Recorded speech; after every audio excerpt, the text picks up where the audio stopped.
का काम किए जी। जेपी पांडे मेरे साथ मौजूद हैं, समाजवादी पार्टी के प्रवक्ता हैं। जेपी पांडे जी बता रहे हैं प्रतिष्ठित हैं और वो ऐसा कर ही नहीं सकते हैं। और चौहान साहब तो कह रहे हैं कि भाई ब्रजभूषण शरण सिंह पर इस तरह के बलात्कार के आरोप नहीं है, हत्या वगैरह के तो हैं। ये बड़ा दुर्भाग्य है, चूंकि ये स्टेट प्लेयर भी हैं, अब इनके बारे में क्या कहा जाए। लेकिन अगर जैसा ये सोनम जी कह रही है कोई प्रतिष्ठित हो तो रावण तो इंद्र को भी जीत लिया था। तो ये है कि वो बहुत शक्तिशाली था, बड़ा ज्ञानी भी था। तो सीता जी का अपहरण किया जाए तब तो ये कहना चाहिए था कि अरे भाई वो तो ऐसा कर ही नहीं सकता। ये कुतर्क है। लेकिन मुझे कोई आश्चर्य नहीं है ब्रजेश जी, चूँकि ये जो महिलाओं के प्रति अगर ये जो खास सोच होती है, कम से कम उनका शारीरिक उत्पीड़न या कहिए बलात्कार, ये पितृसत्ता का बड़ा खास शस्त्र होता है। और भारतीय जनता पार्टी का जहाँ तक सवाल है, एक मर्दवादी सोच के संगठन आरएसएस की अनैच्छिक संतान है। तो आप ये सोच लीजिए, यह कारण नहीं है। जितने भी बलात्कार के आरोपी इनके संगठन से जुड़े हैं, चाहे चिन्मयानंद जी का मसला था, कुलदीप सेंगर जी का था, अब ये ब्रजभूषण जी का है। तीनों में बलात्कार की पीड़ित बहनों के साथ खड़ा होने के बजाय आप तो अच्छी तरह जानते हैं कि उनके जो बलात्कार के आरोपी हैं, जो इनके विधायक, सांसद और एक्स राज्य मंत्री रहे केंद्र के चिन्मयानंद जी, तीनों को बचाने का प्रयास किया गया। और यह कारण नहीं है, ये बाबा साहब 1940 में ही कहे थे कि हिंदू आदि सोच के लोग अगर ताकत में आए या इनका सपना साकार हुआ तो सबसे बुरा हाल महिलाओं का होगा। हिंदू कोड बिल का भी विरोध इन्होंने किया।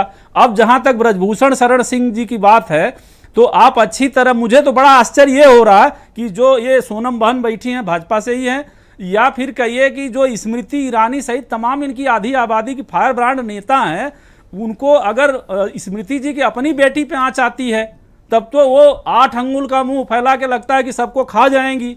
और अब ये जो हमारी बहन राष्ट्र का गौरव है, ये भी तो मादर हिंद की बेटियां हैं, इस पे कोई आवाज ही नहीं।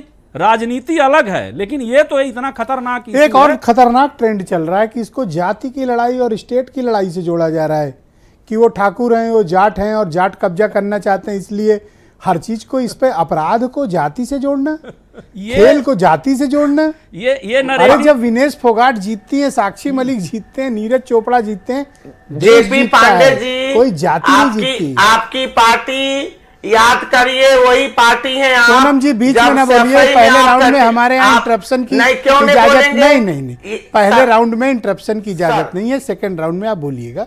पहले राउंड में हर कोई अपनी बात रखता है। नो, आप प्लीज रुक जाएं, आप प्लीज रुक जाएं, मैं आपसे निवेदन करता हूँ, आप रुक जाएं, बोले आप समय आप सपा के ही आप बोले पांडे जी, आप मुद्दे से डाइवर्ट ना हो, बोले। मैं ये कह रहा था कि नो, थैंक यू सोनम जी। सोनम जी मुझे आवाज बंद करनी पड़ेगी, आप बात समझ लें। पहले राउंड में मुझे अपनी डिबेट में कोई इंटरप्शन नहीं चाहिए, कोई इंटरप्शन नहीं चाहिए, शांत हो।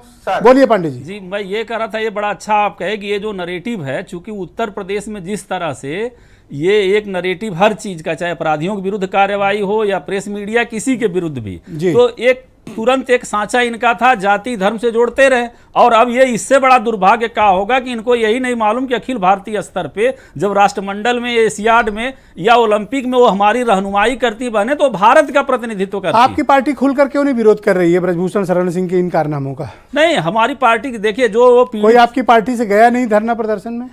नहीं, हमारी पार्टी निश्चित रूप से बहनों के साथ है और आरएलडी से हमारा अलायंस है। जयंत चौधरी जी साफ उनके साथ हैं। और निश्चित रूप से जयंत आपके हिस्से में हुआ है, मतलब जी जयंत आपके हिस्से में हुआ है? नहीं, जयंत जी का जाना हमारा ही जाना है और हम लोग इनके साथ नहीं है। हमारे पार्टी का अगर कोई वहां नहीं भी पहुंचा है